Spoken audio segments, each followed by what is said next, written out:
Hudson Garcia.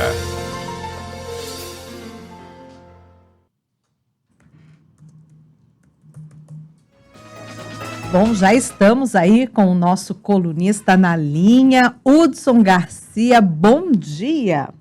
Bom dia, Lígia. Bom dia, Isa. Bom dia à nossa equipe, a todos que acompanham a CBN Campo Grande. E hoje temos um assunto aí que nem todo mundo gosta, né? Inflação. Pois é. Primeiro eu queria perguntar para você, viu, Lígia? Como é que estão as suas expectativas para 2023? Depende, expectativas em quê? Vamos dizer para o nosso país, né? Para a nossa economia, como é que elas estão? O que acontece, viu, Lígia? Pois a gente chega nesse final...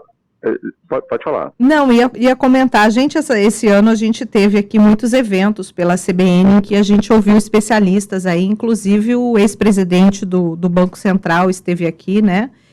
Então, Exato. A gente teve, assim, uma análise de como está o cenário aí, de como poderia ficar, e não depende só da situação interna do país, né, Hudson? A gente tem aí vários fatores externos que têm influenciado, inclusive dentro do agronegócio, que é hoje o carro-chefe das nossas exportações. Então, a gente tem... É muito complexo tudo isso.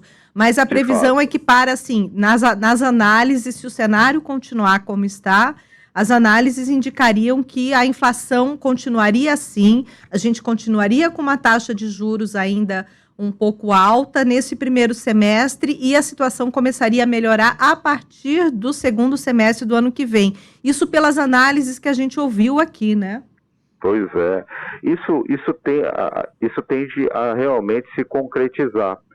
Apesar de realmente a gente começar a analisar um futuro, até de um período certo de recessão no primeiro semestre, o segundo semestre se desenha mais apropriado. E na formação desse governo, viu, Lígia, o que a gente está percebendo é que o consumidor, as pessoas estão começando a virar a chave e estão começando a ficar mais otimistas. Ontem saiu, por exemplo, a pesquisa da FGV sobre o índice de confiança do consumidor e já mostra que para 2023 um índice de neutralidade, ou seja, um índice de otimismo quanto a uma recuperação econômica. Nos primeiros, ali em novembro, ali no fechamento das eleições, o brasileiro não estava muito otimista, não.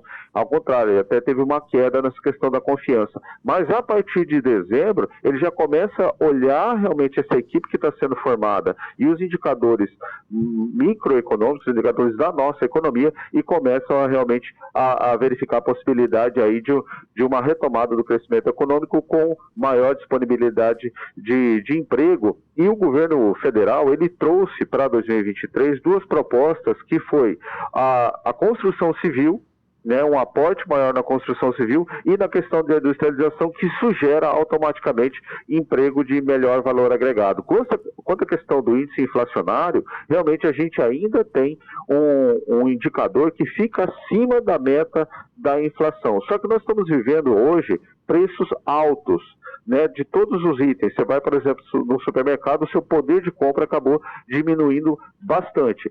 Com a industrialização, com a possibilidade de uma retomada da industrialização, a tendência é que essa cadeia comece a se regularizar. E ela se regularizando, aí a gente começa a ter uma entrega muito mais favorável, uma garantia de produção e, consequentemente, por isso que se fala muito no segundo semestre. Consequentemente, você terá uma redução de preços no segundo semestre. O que nós temos que fazer é nos planejar, não tem outro jeito.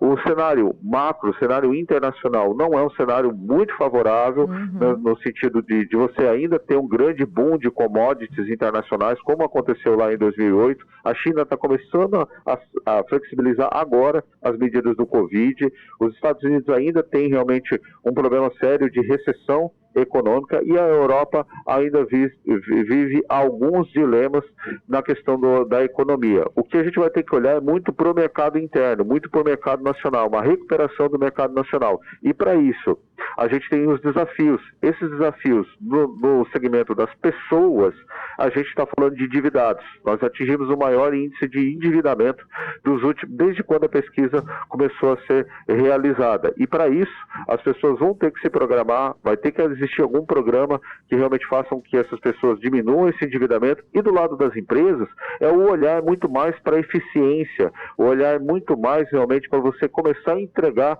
muito mais produtos de alto valor agregado, mas com baixa rentabilidade, para que a gente possa aí pressionar esse preço para baixo. Enfim, para o ano que vem, o primeiro semestre se mostra desafiador, mas existe muita oportunidade para poder ser aproveitada, viu, Lígia? O negócio é a gente se programar e ser, acima de tudo, otimista. Exatamente, ser otimista, mas sempre consciente, né, Hudson? As pessoas precisam aí, no momento de indefinição, não abusar, né? Esperar o mercado acalmar um pouquinho para tomar qualquer decisão importante. As pessoas precisam começar a diferenciar, viu, metas pessoais de desejos, viu, Lígia?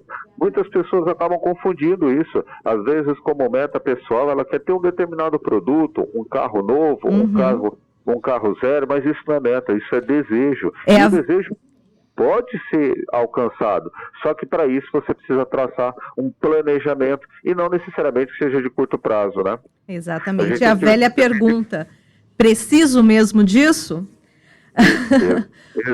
Exatamente. E nesse momento de retomada, se você analisar nesse próprio governo, lá no passado, quando ele assumiu, ele também teve 2 anos ali de ajustes da máquina pública. E nesse período de 2 anos, viu, Lígia, a gente não teve crescimentos econômicos expressivos. Consequentemente, não dá para contar realmente que a gente já a partir do segundo semestre nós vamos ter uma guinada exponencial na nossa economia. Isso vai acontecer, mas de forma muito mais paulatina, de forma muito mais moderada. Então, pessoal, primeiro semestre, os 3 primeiros meses, aproveite essa última semana para avaliar suas contas, para avaliar o seu trabalho, para avaliar o que você pode agregar, principalmente conhecimento, o que você pode fazer realmente para ter um 2023 mais tranquilo, não tão agitado quanto foi 2022, né, meninas? É isso aí, fica a dica então. Hudson, muito obrigada, estamos sendo agora aqui atropelados pelo repórter CBN que já está no ar. Obrigada, um bom dia para você e feliz ano novo. Obrigado, feliz ano novo para todos.